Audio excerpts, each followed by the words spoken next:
मुलाकात आज हुई, बड़े अच्छे माहौल में हुई। और जब मुलाकात हुई उसके बाद मुलाकात के जो मेज़बान हैं अयाज सादिक साहब ने किस अंदाज से उसके ऊपर रोशनी डाली, सुनिए।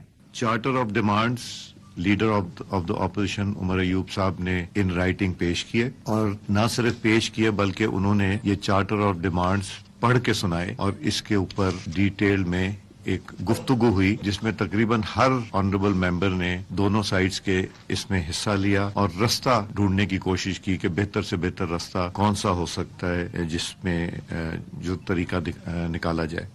उसके बाद इरफान सिद्दीकी साहब जो ऑफिशियल स्पोक्स पर्सन है गवर्नमेंट की तरफ से, उन्होंने भी बताया कि कमेटी के अंदर आज हुआ क्या है। दोनों कमेटियों के दरमियान तय पाया कि हुकूमती कमेटी 7 वर्किंग डेज के अंदर, वर्किंग दिनों के अंदर अपोजिशन के मुतालबात पर अपना बाज़ाब्ता तहरीरी मौक़िफ़ पेश करेगी। इस दौरान हुकूमती कमेटी में शामिल 7 जमातें अपनी अपनी क़यादत और वकला से मुशावरत और रहनुमाई लेकर इज्तिमाई मौक़िफ़ से अपनी कमेटी को आगाह करेंगी, जो फिर अपोजिशन कमेटी को उसके मुताबिक बताया जाएगा। अपोजिशन कमेटी ने कहा कि उन्हें अडयाला जेल में अपने लीडर जनाब इमरान खान से आज़ादाना माहौल में मुलाकात का मौका दिया जाए। हुकूमती कमेटी ने इसकी तायीद की। आइंदा इजलास की तारीख का ऐलान स्पीकर सरदार अयाज सादिक दोनों कमेटियों से मुशावरत के बाद करेंगे।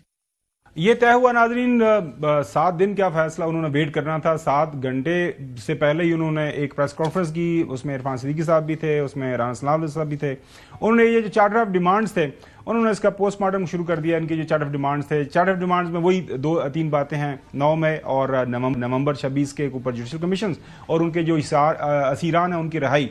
और राना सलाम साहब ने कहा जी ये तो पढ़े सारी चार्टर ऑफ डिमांड्स, ये तो हमें चार्जशीट कर रहे हैं और ये जुडिशल कमीशन की क्या कोई लॉजिक बनती है, हमें तो समझ नहीं आता। लेकिन इस सब के बावजूद ये उन्होंने फैसला किया। इरफान सिद्दीकी साहब ने बताया प्रेस को कि हम 7 दिन के बाद जो है उनको बता देंगे। ज़ाहिर है इत्तेहादी हैं, इत्तेहादी भी इस सारे प्रोसेस का हिस्सा हैं, तो वो इन्फॉर्म करेंगे, उनसे इंफॉर्मेशन लेके हम पीटीआई को इन्फॉर्म कर देंगे कि इसके ऊपर हमारा क्या रद्द अमल है। नकवी साहब, in writing charter of demands पेश हो गए आज? जी बिल्कुल हो गए इन राइटिंग, लेकिन अब देखना यह है कि हुकूमत, जो मैंने पहले बात की थी कि वो तो कहेंगे कि एनआरओ मांग रहे हैं, तो अब हुकूमत इस पर अगले 2-4-6 दिन में क्या रिस्पॉन्ड करती है। सबसे इंपॉर्टेंट चीज ये है। राइटिंग के अंदर तो इन्होंने वही सब कुछ लिख के दे दिया जिसको ये 50 दिन से ट्वीट्स कर रहे थे, और वो ट्वीट ही उन्होंने कंपाइल करके दे दिए हैं।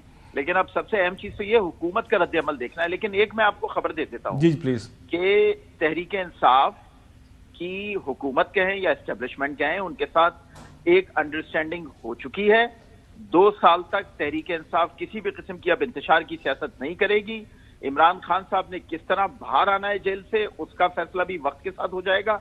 लेकिन 2 साल तक अब तहरीक इंसाफ इस चीज पे तैयार है कि वो इस हुकूमत को चलने देगी। इस दौरान अगर उसको हुकूमत में आना होगा तो वो वजीर आजम शहबाज शरीफ की क़यादत में ही जो हुकूमत है उसी में आ सकती है, अदरवाइज वो पार्लियामान में अपनी सियासत कर सकती है। जी, तो ये 2 साल आप ये है 8 फरवरी से लेके आगे चल रहे हैं या आज के बाद आज से? अच्छा चल जी।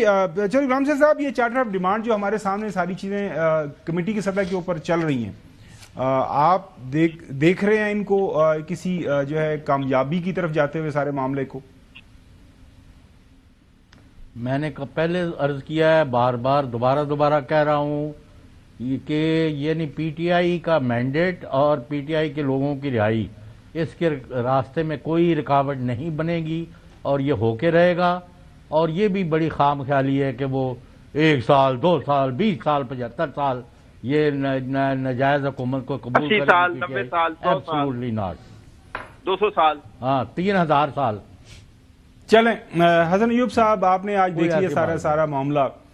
मैं बस ये जर्नलिस्ट बेसिस पाकिस्तानी, जब से ये मुज़ाकराती अमल शुरू हुआ है, दुआ गो हूं कि कामयाब हूं। और मैं नहीं दुआ गो नहीं, मैं आपको साथ खबर भी दे रहा हूं कि ये मुज़ाकराती अमल कामयाबी की तरफ जाएगा, क्योंकि मुल्क को जरूरत है इसकी।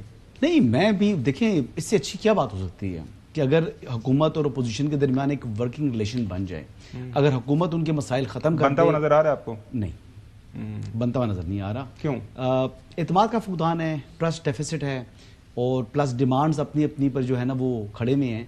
अगर हुकूमत भी को लचक दिखाए और अपोजिशन भी को लचक दिखाए तो फिर कोई रास्ता निकल सकता है। इस वक्त जो उन्होंने पोजीशंस ली हुई हैं, मेरे ख्याल के मुताबिक ये नतीजा खेज नहीं होंगे। चलें, सही आ गया। आपने कहा कि दोनों अतराफ लचक दिखाएं तो बात बनेगी, तो मुझे वो ज़हन में आ गया, वो किसी लतीफ़ा सुनाया था कि मरीज़ ਨੂੰ सांस नहीं आ रहा है, मतलब मरीज़ ਨੂੰ सांस नहीं आ रहा था, मतलब है वो जिंदा नहीं है। तो अगर लचक दिखाएंगे तो फिर कामयाबी होगी ना, लचक दिखाएंगे तभी। तो लचक दिखा रहे हैं कि नहीं? लचक अगर वो छोड़ें, लचक दिखा रहे हैं कि नहीं इस वक्त तक नहीं जी, कोई यार कामयाब हो रहे हैं कि नहीं, असेसमेंट क्या है? अभी नहीं हो रहे। नाज़रीन, ज़ाहिर आज हसन खबर देने के मूड में नहीं है, लेकिन हम आपको ये खबर ज़रूर देते हैं कि जो मुज़ाकराती अमल अब तीसरी मुलाकात तक आया है, ये मुज़ाकराती अमल जो है ये आगे भी बढ़ेगा, क्योंकि इसी के अंदर पाकिस्तान की बेहतरी है, मुल्क के अंदर सियासी इस्तेहकाम इसी से आएगा। कल आपसे दोबारा मुलाकात होगी। अल्लाह हाफ़िज़।